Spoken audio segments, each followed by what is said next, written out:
안녕하세요. 저는 6살, 4살 아이 둘을 키우고 있는 40대 중반의 가장입니다. 여러분은 인연이 있다고 믿으시나요? 짧은 인생을 산 저는 인연이 있는 것 같아요. 아이를 둘이나 키우는 40대 남자가 웬 순정이냐고 하시는 분들이 있을 수도 있지만 제 인생에서 보면 인연이라는 건 분명히 존재하는 것 같습니다. 당연히 그 인연이라는 사람은 제 아내고요. 오늘 제 아내와의 이야기를 해보고자 이렇게 사연을 올립니다. 저희 부모님은 제가 어릴 때부터 금은방을 운영하셨어요. 상대적으로 금액이 나가는 물건을 취급하다 보니 수입이 좋으셨고 저는 그 혜택을 톡톡히 받으면서 자랐죠. 물론 어릴 때는 그런 게 당연하다라고 생각했었어요. 필요한 것, 원하는 것들은 제가 조금만 얘기를 해도 어머니가 다 준비해 주셨기에 아쉬움 없이 컸고요. 모두 부모님 재력 덕분에 얻을 수 있는 것들이었는데 저는 제가 잘나서 그런 줄 알았어요. 그래서 철없던 학창 시절에는 친구에게 상처 주는 말도 하고 그랬습니다. 어쩌면 오만방자했던 저의 행동이 어떤 계기로 바뀌게 됩니다. 20대 초반 군대를 전역하고 대학교에 복학하기 전에 아르바이트를 잠깐 하게 됐어요. 군대 가기 전에도 남 밑에서 일해본 적이 없었는데 왜 이런 말 있잖아요. 남자는 군대를 다녀와야 철이 든다는. 군대에 가기 전 한 번도 해보지 않은 마음고생이나 생고생을 군대에 가서 몰빵으로 다 받았어요. 하필 최전방으로 배치를 받아서 군기도 최고 수준이었거든요.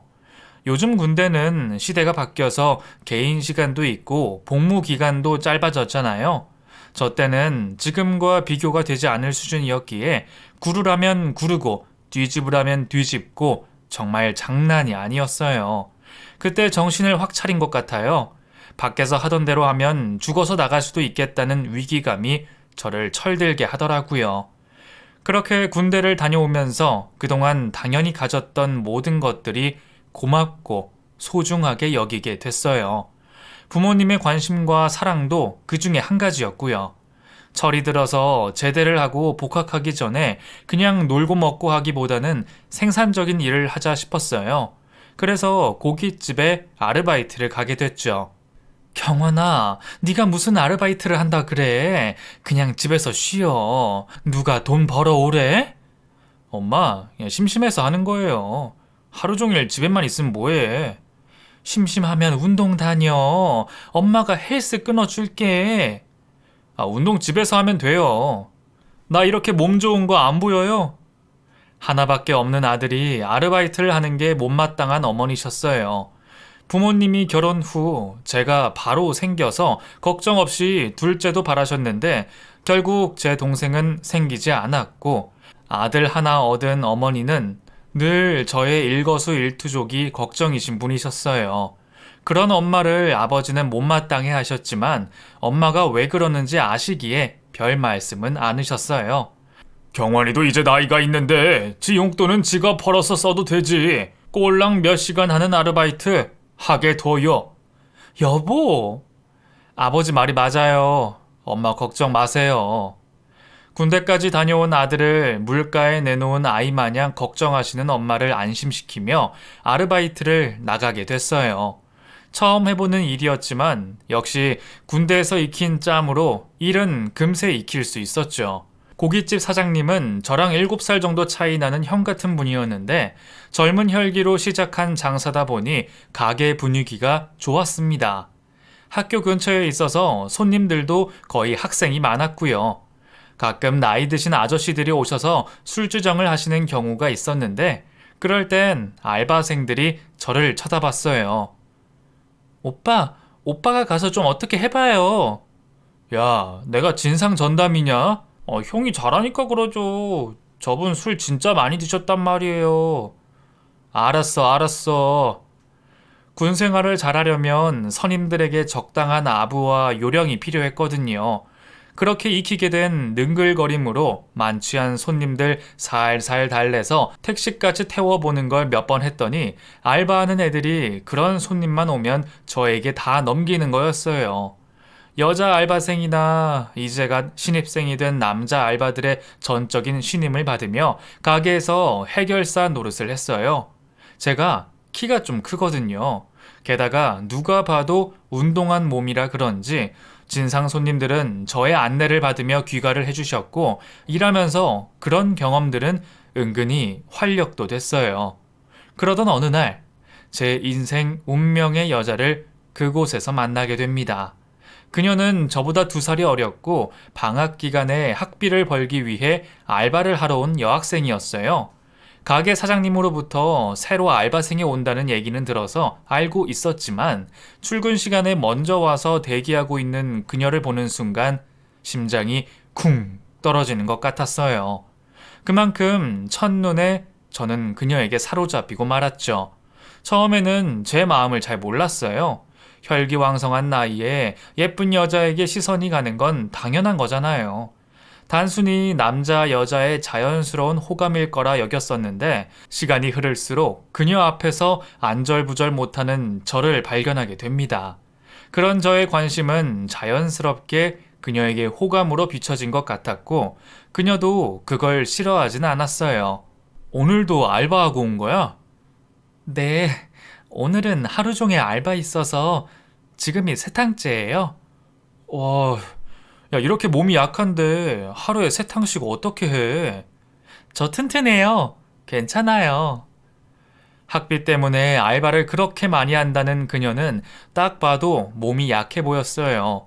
밥 먹을 때도 새 모이 마냥 먹고 그 모습이 어찌나 안쓰럽게 보이던지 그녀와 아무 사이도 아니었지만 혼자 속상했죠. 쉬는 날 만나서 고기라도 사 먹여야 될 것 같아서 같이 밥 먹자고 했어요. 너 이번 주 일요일 쉬는 날이지? 나랑 낮에 만나서 같이 밥 먹자. 우리 둘만요? 그럼 뭐 딴 애들 밥을 내가 왜 사줘? 너니까 사주는 거지. 네. 그렇게 그녀와 밖에서 따로 만나기 시작했어요. 일할 때 봐도 예뻤는데 밖에서 보니 더 예쁘더라고요. 약한 몸에 어떻게든 보양되는 걸 먹이려고 식당도 골라다니고 쉬는 날에는 좀 편하게 쉬라고 차로 모셔 다녔어요. 그런 저의 호의를 부끄러워하면서도 좋아하는 그녀의 모습에 제 감정은 점점 커져 가기만 했죠. 그러다가 일이 터졌어요. 그날도 만취한 남자 손님이 가게에 오셨는데 조용히 고기와 술을 먹다가 그녀를 부르더라고요. 한눈에 봐도 술이 잔뜩 취한 모습이었고 걱정스런 마음에 제가 그녀 대신 응대를 했지만 어느 순간 보니 그녀가 그 손님과 얘기를 나누고 있더군요. 그러더니 갑자기 소리를 지르며 난동을 피우기 시작했고 도저히 수습이 안 되는 상황이라 경찰까지 오고 나서야 겨우 마무리가 됐어요. 그 과정에 행패를 부린 그 손님이 그녀의 아버지라는 걸 알게 됐어요.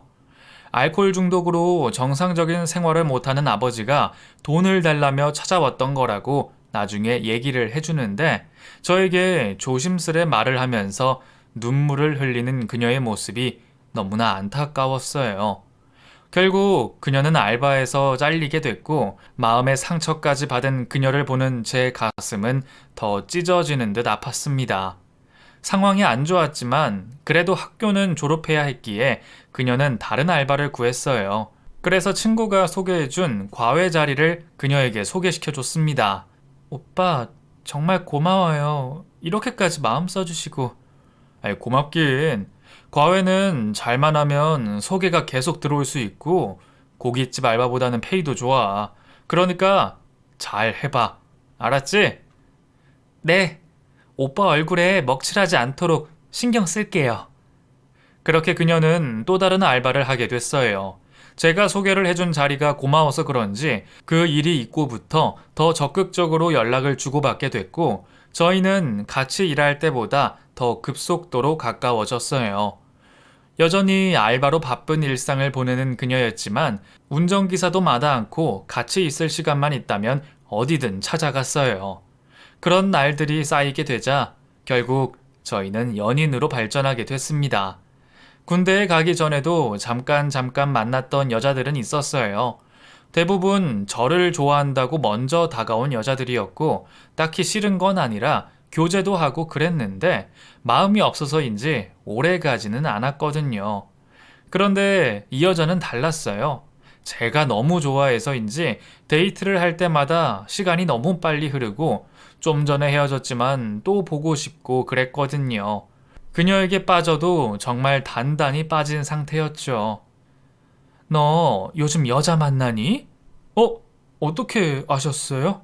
티를 이렇게 내는데 엄마가 모르겠어? 한번 데려와봐. 어떤 앤지 보게. 나중에요. 연애하는 게 티가 그렇게도 났던지 엄마는 금방 눈치채시고 한번 보자고까지 하시더군요. 엄마한테 인사시키는 건 일도 아니었지만 혹시나 그녀가 도망갈까봐 왠지 조심스러웠어요. 아들인 제가 엄마 성향을 모르겠습니까? 엄마 성에 안 찰 거라는 감이 저도 있었거든요. 이전과는 다른 모습에 많이 궁금해 하셨지만 그럴 때마다 요리조리 빠져나가며 인사를 시키지 않았어요. 그러는 와중에도 저희의 사랑은 깊어갔고 어느새 저도 그녀도 졸업반이 됐어요. 저는 학교를 졸업하고 대기업에 취업을 했습니다. 그리고 그녀는 학교를 중도에 포기하고 작은 중소기업에 격리로 취직을 했어요. 악착같이 알바도 하며 버티던 그녀가 끝내 휴학을 결정해야 했던 건 가정 형편 때문이었어요. 끊임없이 아버지가 돈을 요구하니 그 스트레스가 장난이 아닌 것 같았죠. 보고 있기만 하기에 안타까워 제가 나서서 돕고 싶었지만 그녀는 제 도움을 매번 거절했고 저도 그 이상의 선을 넘을 수가 없더라고요. 무엇보다 마음이 너무 힘들어하는 모습이었기에 그녀의 결정을 존중하기로 했어요. 나중에 결혼까지 해서 내가 책임지면 되지 뭐 하는 생각도 있었고요.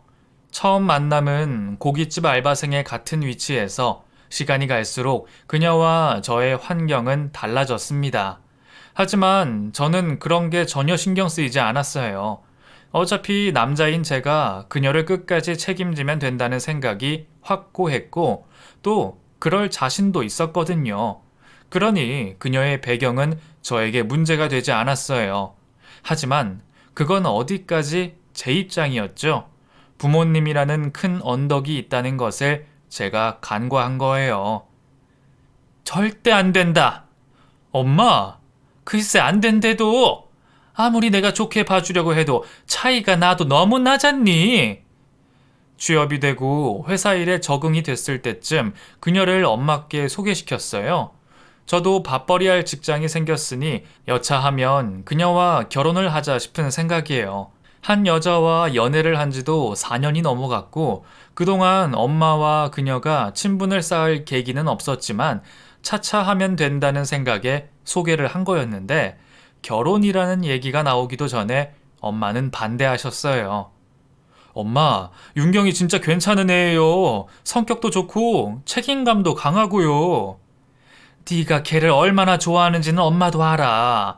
그래서 엄마도 웬만하면 받아줄 생각이었는데 가만히 들어보니까 집안이 너무 기울잖아.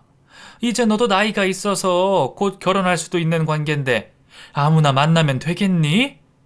엄마, 아무 소리 말고 그냥 엄마 말 들어. 엄마가 이럴 때는 다 이유가 있는 거야. 엄마는 그렇게도 싫으신지 그녀와의 관계를 정리하라고 계속 말씀하셨어요. 그런 엄마가 저는 이해되지 않았고 헤어지라는 말씀은 더더욱 따르고 싶지 않았죠. 결국 저와 엄마 사이에 갈등이 생기면서 사이가 멀어지게 됐어요. 여자 하나 때문에 버릇없이 군다며 아버지도 나무라셨지만 저는 마음을 접을 생각이 눈꼽만큼도 없었어요. 엄마와의 갈등은 시간이 갈수록 심해졌고 그런 상황을 그녀도 눈치채게 됐죠. 자기 때문에 제가 엄마와 신경전을 한다는 것을 알고는 저와의 만남을 피하기까지 하더군요. 내 마음도 모르고 계속 속타는 행동을 하는 그녀에게 저는 화가 났어요. 답답하기도 했고요. 그래서 도대체 왜 이러냐고 물었더니 그녀가 눈물을 흘리면서 말을 했어요. 나 때문에 오빠가 부모님이랑 싸우는 거 정말 싫어. 나도 오빠 정말 사랑하지만 이건 아닌 것 같아. 마음이 여린 그녀는 모든 상황을 자기 탓으로 돌리고 있었어요. 제가 아니라고 해도 제 말을 듣지 않더니 결국 저에게 헤어지자고 하는 겁니다. 그때 얼마나 속상하고 괴로웠는지 몰라요.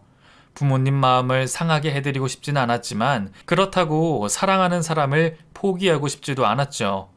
어머니는 아무래도 안 되겠다 싶으셨는지 집에서 저를 볼 때마다 헤어지라고 종용하셨고 조금은 제 편을 들어주시던 아버지마저 엄마 마음 편하게 해드리는 게 낫지 않겠냐고 저를 설득하시기 시작하셨어요. 집에 들어가기 싫더군요. 몇 번을 생각하고 또 생각해도 그녀를 포기할 수 없었어요. 결국 저는 부모님이 반대하는 결혼을 저 혼자 강행하기로 결심합니다. 그녀 앞에서는 티내지 않으려고 애썼지만 티가 안 날 순 없었는지 그녀도 저를 멀리하기 시작했거든요. 계속 어영부영 하다간 그녀를 놓치고 말 것 같았어요. 우리 결혼하자. 뭐? 오빠 부모님은? 당장은 서운하시겠지만 언젠가는 나를 이해해 주실 거야. 하지만 너는 나 포기 못해. 그녀에게 단호한 모습을 보여줬어요. 믿음을 주고 싶었거든요. 여린 마음에 계속 또 허튼 생각을 할까봐 안달이 났어요. 그런 제 마음이 닿았는지 그녀는 제 생각대로 따라와 줬고 끝내 저는 부모님이 반대하시는 결혼식을 올리게 됐습니다. 어머니도 처음엔 네 마음대로 하라며 화를 내셨지만 제가 뜻을 굽히지 않자 결국엔 받아주셨어요. 그래서 본격적으로 결혼식을 준비할 수 있게 됐죠. 회사 근처에 신혼집도 구하고 예식장도 예약하면서 하나하나 준비했어요. 그 와중에 그녀는 부모님께 잘하고 싶어서 전화도 드리고 주말에 집에 놀러와 시간도 같이 보내려고 애를 쓰더군요. 여전히 분위기가 편하지는 않았지만 받아들이기로 하셨기에 싫은 소리는 안 하셨어요. 드디어 모든 준비가 끝나고 결혼식 전날 밤, 저는 어머니의 손을 잡고 죄송하다고 얘기를 꺼냈어요. 엄마, 정말 죄송해요. 저도 제 마음대로 하는 거 알아요. 하지만 제가 그녀를 너무 사랑하나 봐요. 어렵게 시작한 만큼 저 잘 살게요. 몰라 이 녀석아. 자식 키워도 소용없다더니. 아휴, 나도 모르겠다. 엄마, 사랑합니다. 으이그, 징그러. 제 애교에 끝내 엄마는 웃어주셨어요. 엄마께 죄송한 마음만큼 그녀와 결혼해서 정말 잘 사는 모습 보여드려야지 다짐하며 그 밤을 보냈어요. 그리고 이튿날, 그렇게도 원했던 결혼식이 시작됐죠. 하얀 웨딩드레스를 입은 그녀의 모습은 너무나 아름다웠습니다. 정말 하늘에서 천사가 내려오면 이런 모습일까 싶을 정도로 예뻤어요.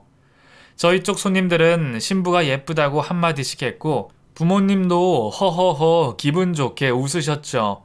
드디어 본식이 시작되고 저를 호명하는 소리에 어깨를 펴고 늠름하게 입장을 했어요. 곧이어 신부 입장을 사회자가 알렸고 아름다운 그녀의 모습을 기다리고 있는데 이상하게 그녀의 모습이 보이지 않는 겁니다. 당황한 사회자는 신부 입장을 다시 한번 호명했고 식장 안의 모든 하객들이 신부가 나올 곳을 쳐다봤죠. 그때를 생각하면 아직도 눈앞이 캄캄해지는 기분입니다. 네, 그때 그녀는 신부 입장을 하지 않았어요. 하늘로 솟았는지 땅으로 꺼졌는지 몇 번의 호명을 했지만 끝끝내 그녀는 입장하지 않았죠. 곧이어 신부 대기실에 신부가 없어졌다는 소식이 전해졌고 저는 믿을 수 없는 소식에 정신없이 그녀를 찾아봤지만 어디에도 그녀의 모습이 보이지 않았어요. 그녀는 말 그대로 증발하고 없었습니다. 저희 집안은 난리가 났어요. 어떻게 이럴 수가 있냐고 부모님은 노발대발하셨고 저는 사방팔방으로 그녀를 찾아다니기 시작했죠. 하지만 어디에도 그녀의 흔적을 찾을 수가 없었어요. 다니던 직장에도 연락 없이 무단결근한다고 하고 핸드폰도 먹통이라 위치 추적을 할 수가 없었죠. 게다가 그녀의 아버지도 사라진 상황. 도대체 어찌된 일인지 영문을 알 수가 없었어요. 상식적이지 않은 상황에 걱정도 되고 화도 났던 저는 시간이 흐를수록 절망하고 말았죠. 경찰에 실종 신고를 하면서 그녀의 모습을 추적해봤지만 그녀 스스로 어떤 차를 타고 사라졌기 때문에 신고 접수가 되지를 않았어요. 분통이 터질 것 같았습니다. 시간이 흐를수록 그녀를 찾을 수 있는 단서들은 사라져갔고 결국 그 모든 일들은 마치 꿈인 양 없던 일이 되어가고 있었어요. 주변 상황들이 아무리 변한다고 해도 제 마음은 변하지 않았어요. 친구들은 그녀가 마지막 순간에 저를 버리고 간 거라고 이제 그만 잊고 살라 하고 부모님도 선이라도 봐서 얼른 결혼하라고 재촉하셨어요. 그렇게라도 제 시선을 돌려야 잊을 수 있다고 생각하신 것 같았지만 저는 도저히 그녀를 잊을 수가 없었습니다. 먹는 것도 자는 것도 무엇 하나 편하지 않고 즐겁지 않은 그런 시간을 보낸 것도 4년. 그 시간 동안 저는 여전히 그 결혼식 날에 머물러 있었고 눈으로 그녀의 닮은 모습들을 찾고 있었어요. 모르는 사람이 보면 정신병자인 것처럼 나사 하나가 빠진 사람으로 지냈죠. 하나 있는 아들이 여자 때문에 마음도 못 잡고 방황하는 모습에 부모님은 크게 상심하셨어요. 그렇게 모임도 자주 다니시고 치장하는 걸 좋아하시던 어머니도 매사가 재미없으셨고 그런 어머니와 덩달아 아버지도 표정이 밝지 않으셨어요. 저 하나 때문에 온 집안 분위기가 엉망이었어요. 저도 절 버리고 간 그 사람에게 벗어나고 싶습니다. 나 때문에 부모님이 힘들어하시는 모습도 보고 싶지 않았고 나도 남들처럼 웃으면서 살고 싶었어요. 그런데 마음대로 되지 않는 것을 어쩌겠어요. 밤마다 나타나는 그녀의 모습에 갈수록 미쳐가는 저를 어찌할 수 없어 괴로움에 술에 쩔어 지내고 있을 때 정말 드라마처럼 그녀를 다시 만나게 됩니다. 그날도 여느 날과 마찬가지로 술에 취해 집에 들어가는 길이었어요. 택시를 탔다가 속이 안 좋아서 동네 어귀에 내려 걸어가고 있는데 맞은편에서 오던 사람과 부딪히고 말았죠. 술에 취해 몸이 크게 흔들렸고 그 바람에 엉덩방아를 찢고 말았는데 상대가 놀라서 저를 잡았어요. 마찬가지로 놀란 저는 그 사람을 쳐다봤는데 길거리의 노숙자인지 거짓골을 하고 있는 여자였어요. 바닥에 넘어진 상태가 자연스레 상대의 얼굴을 올려다보게 됐는데 노숙자 중에 아는 사람이 없는데도 왠지 낯이 익은 얼굴이었어요. 상대도 저를 알아보고는 눈이 커다래지는 걸 똑똑히 봤죠. 순간 그 얼굴에 4년 전 나를 버리고 간 그녀의 얼굴이 오버랩됐고 그 노숙자는 틀림없이 그녀였어요. 당황해서 도망가려는 노숙자를 붙잡았어요. 그러곤 엉망인 얼굴을 손으로 붙잡고 다시 한번 살펴봤죠.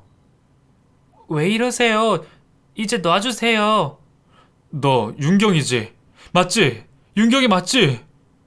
아니에요. 사람 잘못 보셨어요. 윤경아. 저는 도망가려는 그녀를 끌어안았습니다. 꿈인 것 같았어요. 그토록 찾아 헤맨 그녀를 어느새 다시 만나게 될 줄은 몰랐죠. 사람 잘못 봤다면서 계속 발뺌하던 그녀도 어느새 움직임을 멈추고 울고 있었어요. 잃어버렸던 바로 그 사람이 분명했죠. 근처 모텔로 그녀를 데려갔어요. 그리고 온갖 오물에 둘러싸인 몸을 씻을 수 있게 해줬죠. 욕실에서 씻고 있는 그녀를 기다리면서 이게 어떻게 된 일인지 묻고 싶은 것들을 생각하면서 배달 음식을 시켰어요. 드디어 욕실에서 나오고 익히 알고 있던 그 얼굴이 나타났습니다. 혹시나 허기질까봐 미리 시켜둔 음식을 먹으라고 했더니 저녁도 안 먹었던지 허겁지겁 먹더라고요. 맛있게 먹는 그녀의 얼굴을 찬찬히 살펴봤어요. 4년이라는 시간 동안 대체 무슨 일이 있었던 건지 제법 고생을 한 얼굴이었어요. 그동안 어떻게 지냈길래 얼굴이 이렇게 안 됐어? 제가 말을 꺼내자 그녀는 숟가락을 놓더니 갑자기 울기 시작했어요. 한참을 울고 난 뒤 제가 다독여주자 진정을 한 그녀는 지나간 일에 대해 조심스럽게 말을 하기 시작했어요. 정말 미안해, 오빠. 그래, 나도 많이 힘들었지만 너도 편하게 지내고 있었던 건 아닌 것 같다. 오빠, 많이 보고 싶었어. 그녀는 말을 시작하면서 다시 울음이 터졌고 제가 많이 보고 싶었다는 말을 하더군요. 저는 그녀가 편하게 말을 할 수 있도록 계속 기다렸어요. 그리고 드디어 어렵게 꺼내는 얘기를 듣고 경악을 했습니다. 그날 결혼식장으로 사채업자들이 찾아왔어. 뭐? 누가 와? 알코올 중독인 그녀의 아버지가 도박 때문에 진 빚을 받으러 사채업자들이 예식장으로 왔다고 하더군요. 그러면서 돈을 갚을 생각이 없으니 신랑 측 부조금이라도 챙겨가겠다며 으름장을 놨다면서 계속 버티고 있어봤자 깽판을 칠 게 뻔해 보여 어쩔 수 없이 그들을 따라가게 됐다고 했어요. 나한테 왜 말을 안 했어? 그랬으면 오빠네 부모님이 나 탐탁치 않아 하시는 거 뻔히 아는데 거기서 어떻게 더해? 나도 염치가 있지. 그녀는 그들을 따라가 시키는 일을 닥치는 대로 했다고 했습니다. 술집에 넘기려고까지 하는 걸 사정사정해서 온갖 잡일들을 다 하며 매달 돈을 갚아 나갔다고 했어요. 너무나 힘들어서 목숨을 끊고 싶을 때도 있었지만 차마 그러지는 못하고 버텨냈다고 말하면서 오열하는 그녀가 너무나 안타까워 저도 함께 눈물을 흘렸어요.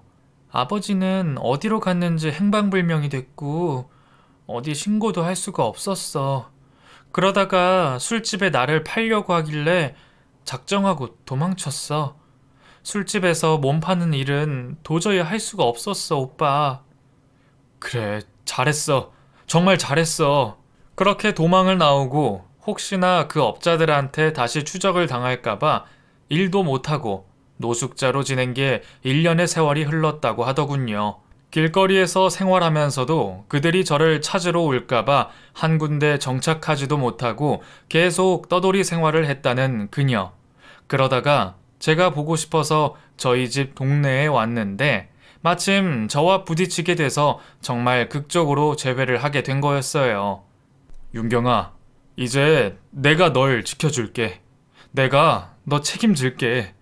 그러니까 이제 도망 다니지 마. 응? 오빠, 나만 믿어. 알았지? 온갖 고생을 하면서 버틴 그녀를 제가 받아주고 싶었어요. 이제 그만 내 품 안에서 그녀가 편하게 지낼 수 있게 해주고 싶었어요. 그래서 저는 그녀를 데리고 사채업자를 찾아갔습니다. 그리고 그녀의 아버지가 진 빚을 대신 갚아줬어요. 그들은 생각지도 못한 횡재를 한 듯이 낄낄대며 웃더군요. 사람한테 그렇게 못살게 굴어놓고 돈 준다는 소리에 빙글대며 웃는 모습을 보니 기가 차더군요. 진짜 인간 이하의 사람들이었어요. 인생에서 다시는 마주치고 싶지 않은 그런 부류였죠. 회사에 입사해서 줄곧 모아둔 돈에 대출을 조금 더해서 돈을 마련했어요. 그녀는 계속 저에게 미안하다며 고개를 들지 못했고요.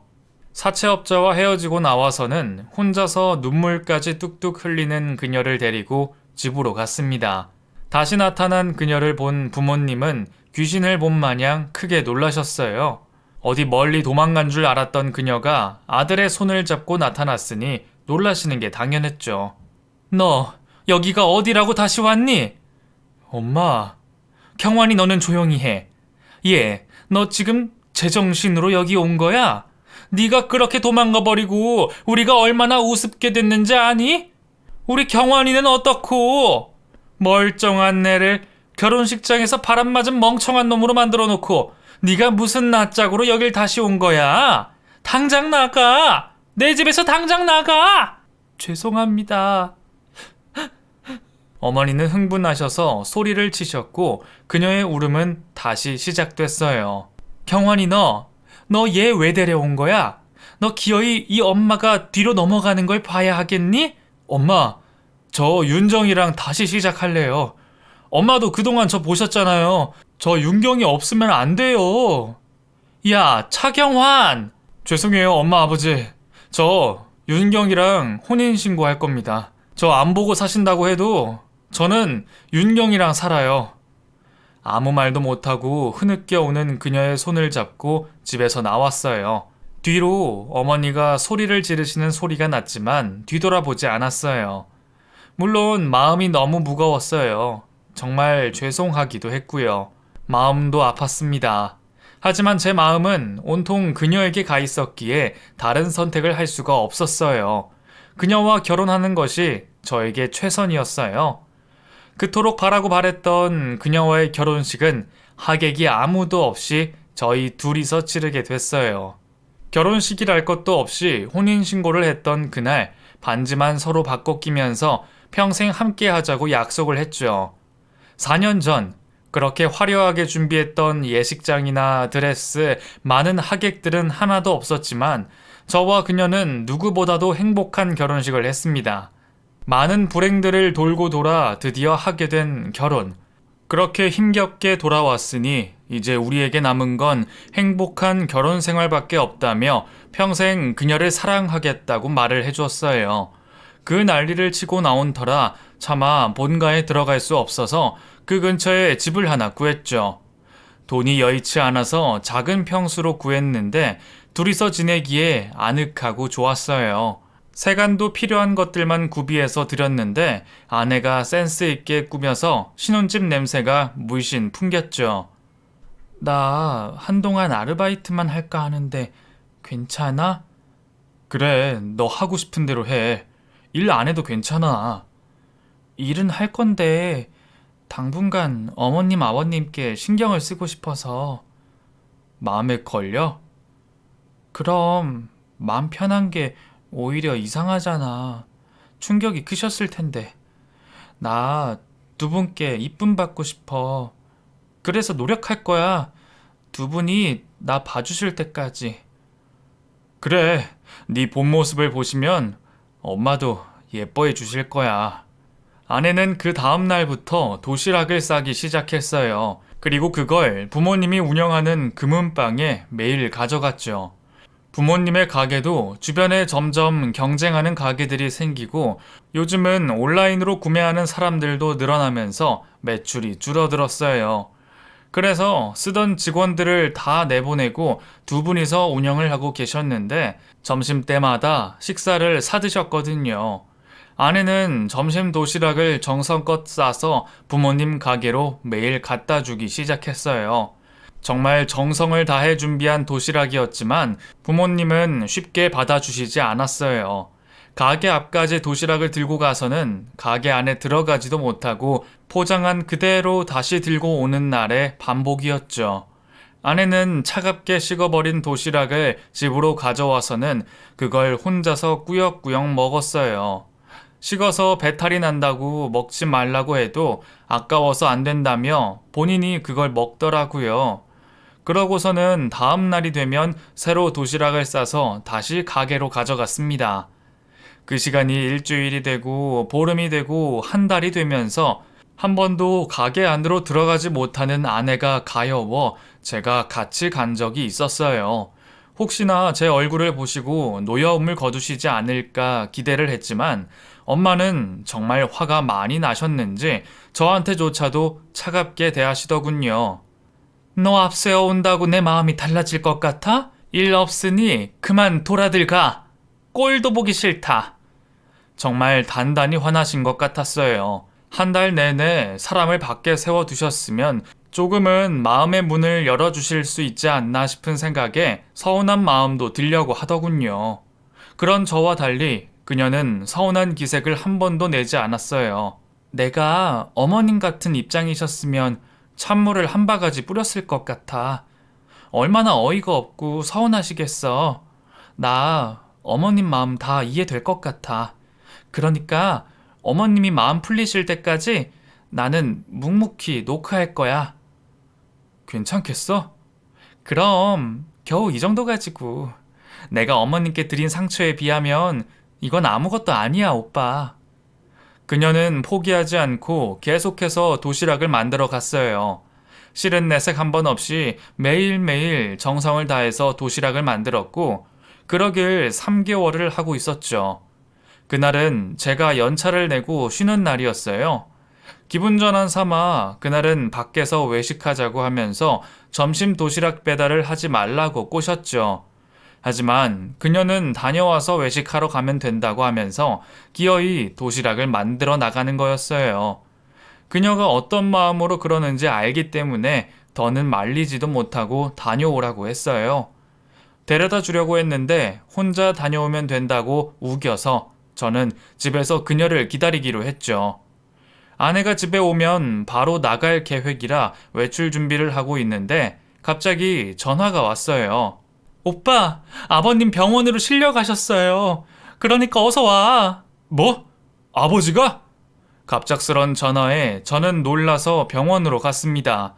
아버지가 병원에 계시다는 말 외에 다른 얘기는 들은 게 없어서 이게 무슨 일인가 싶은 마음에 걱정이 한가득이었어요. 정신없이 병원에 도착해 아내를 찾으니 응급실 안쪽에 힘이 다 빠져나오더군요. 윤경아, 아버지는? 오빠, 아내는 기운이 다 빠져선 힘없이 상황을 얘기해 줬어요. 도시락을 들고 가게로 가서는 오늘은 도시락을 받아주실까 싶어 가게 안을 기웃거렸대요. 그런데 안에 사람 모습이 안 보이더라는 겁니다. 이상한 생각이 들어 가게 문을 열어보니 또 그 문은 열려 있어서 더더욱 이상하게 생각하게 된 거죠. 그래서 안에 들어가 봤대요. 평소에는 가게 문을 열어볼 생각도 안 했지만 그날은 아무래도 이상한 느낌만 자꾸 들어서 그리 해본 거죠. 안에 들어가 봤더니 세상에 카운터 안쪽에 누군가가 쓰러져 있는 걸 보게 된 아내는 너무 놀라 소리를 쳤고 미동도 않는 사람을 다시 보니 아버님이었다는 겁니다. 당황한 아내는 119에 먼저 신고를 하고 급히 심폐소생술을 실행했대요. 그 과정에 숨을 멈췄던 아버지가 약하게나마 숨을 쉬셨고 마침 도착한 119 대원들과 함께 병원으로 오게 됐다고 설명을 했어요. 아내의 얘기를 들으면서 얼마나 심장이 벌렁이던지요. 아내가 그 순간에 거기서 없었으면 저는 아버지를 잃었을지도 모른다는 생각이 들어 아찔했습니다. 아내 덕분에 아버지가 목숨을 구했다는 사실이 크게 안도가 되면서 아내가 고맙기도 했어요. 윤경아, 고생했다. 네 덕분이야. 아니야, 그런 말 하지 마. 아니긴, 너 아니었으면... 아휴, 생각만 해도 끔찍해. 아내와 얘기를 나누고 있는데 뒤에서 저를 부르는 소리가 들렸어요. 돌아보니 바로 어머니셨죠. 어머니는 얼굴이 하얗게 질리셔서는 급하게 뛰어오셨어요. 마침 낮에 은행 업무를 본다고 자리를 비우셨던 어머니가 뒤늦게 소식을 듣고 병원으로 달려오신 거였어요. 엄마는 오자마자 아버지의 얼굴을 보시고는 전후 상황을 전해 들으셨어요. 윤경아, 정말 고맙다. 네 덕분이야. 정말 네 덕분에 경환이 아빠가 살아나셨어. 아니에요, 어머님. 당연히 제가 해야 할 일이었어요. 고맙다. 정말 고마워. 만약에 저희가 잘못됐었으면 나는 정말... 엄마는 진짜 많이 놀라셨는지 어린아이처럼 눈물을 흘리셨어요. 그러면서도 아내를 잡은 손을 놓지 않으시고 몇 번이나 고맙다고 인사를 하셨죠. 아내도 엄마의 어깨를 감싸며 놀란 엄마를 진정시키기에 여념이 없었어요. 그 둘의 극적인 모습을 보면서 저도 모르게 눈물을 흘리고 있었죠. 그 일이 있고 부모님은 아내를 가족으로 받아들이셨어요. 아내는 아버지의 병간호를 전적으로 도맡아서 했고 가게 운영도 해야 했던 어머니는 부담을 덜었다고 많이 고마워하셨어요. 아버지도 아내의 손에 목숨을 다시 얻은 것을 아시고 아내를 대하는 태도가 180도로 달라지셨어요. 우리 가족에게 큰 불행일 수도 있었던 위기 덕분에 우리는 드디어 한 가족이 될 수 있었죠. 얼마 후 아버지는 퇴원을 하셨고 저희는 본가와 합가를 했어요. 모두 아내의 생각이었죠. 불편할 텐데 굳이 안 그래도 된다는데도 부모님과 더 가까워지고 싶다면서 합가를 추진했어요. 그런 아내의 모습에 부모님도 좋아하시고 저도 아내에게 고마웠습니다. 합가에서 생활하는 게 힘들지 않을까 조금 걱정이 됐었지만 그런 걱정이 무색하게 아내는 부모님과 너무나 잘 지냈어요. 모두 예쁨 받고 싶어 노력한 아내 덕분에 그럴 수 있었죠. 그렇게 본가에서 2년 정도 살았을 때 저희에게 한 번 더 좋은 일이 생겼어요. 바로 아내의 아파트 분양 당첨 소식이었죠. 정말? 우리가 당첨된 거 맞아?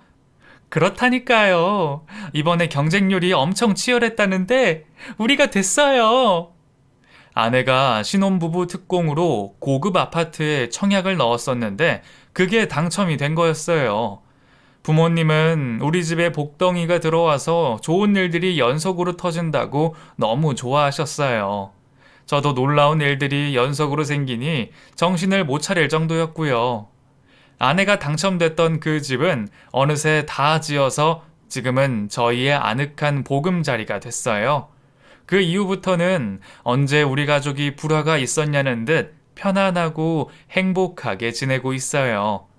이사를 하기 전에 첫째를 임신해서 낳았고 2살 터울로 둘째가 생겨 딸 하나, 아들 하나 골고루 낳아 지금은 잘 키우며 살고 있어요. 가끔 아내는 지금의 행복이 믿기지 않는다면서 제 손을 꼭 잡을 때가 있어요.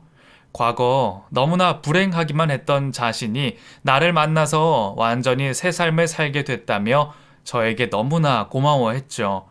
저 또한 아내를 만나서 정말 남부럽지 않게 살아가고 있는 것 같습니다. 저의 인연인 아내를 만나 결혼하기까지 정말 우여곡절이 많았어요.